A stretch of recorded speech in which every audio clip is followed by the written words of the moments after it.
नमस्कार मित्रों, कैसे हो। चलिए, हम चल रही थी हमारी कक्षा हिंदी में, वर्ण विचार चल रहा था। उसमें स्वर और व्यंजन के बारे में हमने जाना। उसमें आगे की कड़ी को आगे बढ़ाते हुए देखते हैं इसमें हाल चिन्ह क्या होता है। हाल चिन्ह किसे कहते हैं, इसकी क्या उपयोगिता है, इसके बारे में जानते हैं। हाल चिन्ह, ये जो चिन्ह होता है ना, इसको हाल चिन्ह कहते हैं। जैसे जो ये शब्द लिखा हुआ है, पट्टा, विद्या, यहाँ पे जो ये शब्द, ये जो चिन्ह है ना, इसको हम हल चिन्ह कहेंगे। और हर प्रकार का जो वर्ण है ना, उसको व्यंजन बनाने के लिए इस चिन्ह का प्रयोग हम करेंगे। जैसे ये जो वर्ण है का, इसको व्यंजन में परिवर्तित करेंगे तो इसको ऐसे लिखेंगे। इसी प्रकार क, ख, ग, घ, ड, च, छ, ज, झ, ये ट, ठ, ड, ढ, ण, और त, थ, द, ध, न, प, फ, ब, भ, म, ये, र, ल, व, श, श, है। ये सारे व्यंजन इसी प्रकार से होंगे। और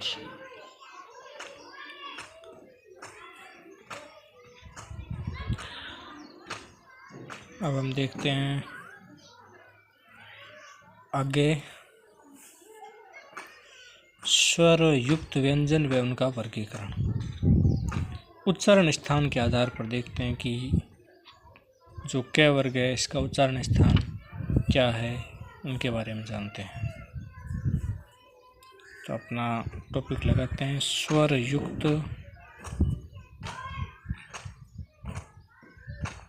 व्यंजन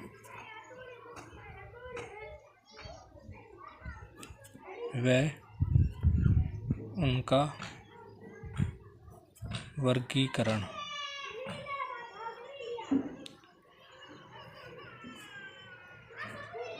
इसमें सबसे पहले देखते हैं उच्चारण स्थान के आधार पर।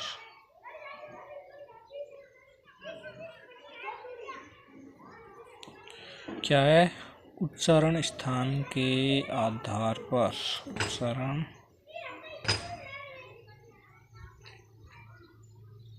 स्थान के आधार पर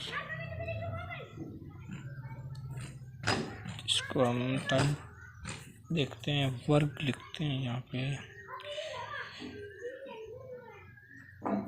इसके नीचे आएंगे वर्ग, जैसे के वर्ग, च वर्ग, ये इसमें आ जाएंगे व्यंजन। यहाँ पे क्या आएंगे, कौन कौन सी व्यंजन है उसका इसके नीचे लिखा जाएगा। और यहाँ पे लिखेंगे हम उच्चारण स्थान। क्या लिखेंगे? उच्चारण स्थान। जैसे क्या है कि कंठ है, कि तालु है, कि मुर्दा है, कि दांत है, कि ओष्ठ है, ये हो गया उच्चारण स्थान। इसके नीचे हम लिखेंगे, और यहाँ पे लिखेंगे वो जो ध्वनि होती है ना, उस ध्वनि का नाम लिखेंगे। जैसे कंठीय है, या मूर्धन्य है, या दंत्य है, उसको हम यहाँ पे लिखेंगे। ठीक है मित्रों,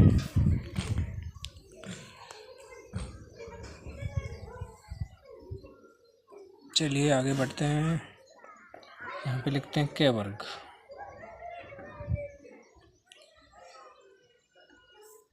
इसको साथ साथ में हम याद रखने का तरीका भी जानेंगे।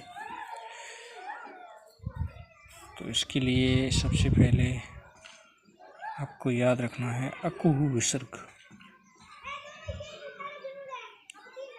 अकुहु विसर्ग, इससे हम सारा कार्य सरल करेंगे। देखेंगे ध्यान से, आप देखेंगे क वर्ग। सबसे पहले क वर्ग में क्या आ गया? क ख ग घ ड़। ठीक है,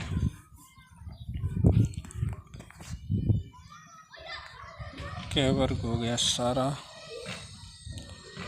और व्यंजन में आ जाएंगे ए आ,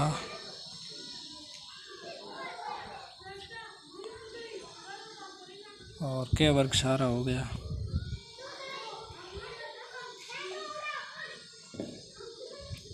ए आ और इसके आगे हम लिख सकते हैं के वर्ग। के वर्ग समझ जाएंगे ना आप, क ख ग घ ड़, ये हो गए 5 वर्ण है। ठीक है ना। इसके अलावा क्या है, विसर्ग। विसर्ग क्या होता है, ये भी कंठी ध्वनि के अंतर्गत आएगा।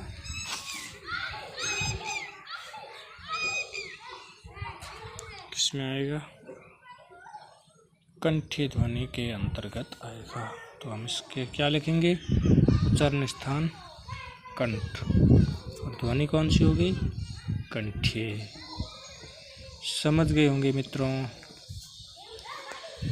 तो इससे हम कैसे जाना, अकु विसर्ग, सिर्फ इतना याद रखना और ये सारी चीज़ याद हो जाएगी।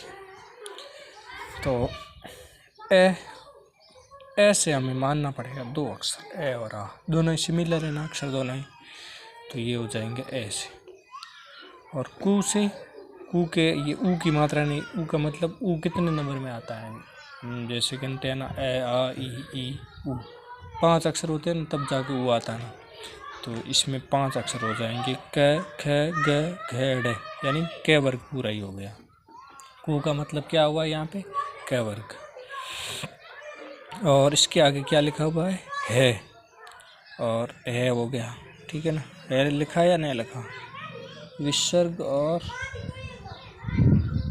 इसमें एक ए और लिखना है, ये लिख दिया हमने है। देखो अकु विसर्ग है ना, ये है हो गया, और विसर्ग लिख दिया। इसके आगे बढ़ते हैं मित्रों, च वर्ग। च वर्ग में हम इसको ऐसे याद रखेंगे, इचुई शानाम तालु, इचुई शानाम तालु, इचुई शानाम तालु। इचुई शानाम तालु कैसे हुआ, ये देखिएगा। अकु विसर्गानाम कंठ है, इसको ऐसे, और इचुई शानाम तालु कैसे याद रहेगा हमें, ई में ई वर्ग मानते हैं हम, ठीक है ना, ई और ई दोनों आ जाएंगे, ये हो गए। ठीक है, दोनों ई हो गए। इच्चू, चू लिखा हुआ है, इसका मतलब च वर्ग पूरा ही, यानी च छ ज झ ये। ठीक है मित्रों, इसके आगे आएगा ये लिख दिया ये। इसके बाद में क्या लिखा हुआ है, शानाम तालु, संस्कृत जो वाक्य है उससे ट्रिक लिए गए हैं। हम जो संस्कृत व्याकरण पढ़ते हैं ना, उसमें ये याद रखने का हमारे गुरुदेव ने बताया था, जो मैं आपके साथ साझा कर रहा हूँ। तो इससे हमें याद रखने में बहुत आसानी रहेगी। इचोये शानाम तालु, इचोये शानाम तालु, तो ये हो गया ये। और इसके बाद में शे, ये के बाद में शे हो गया। और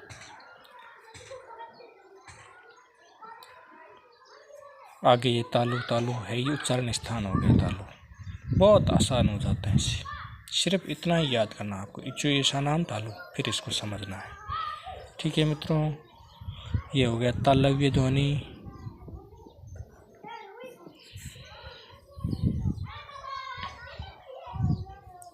और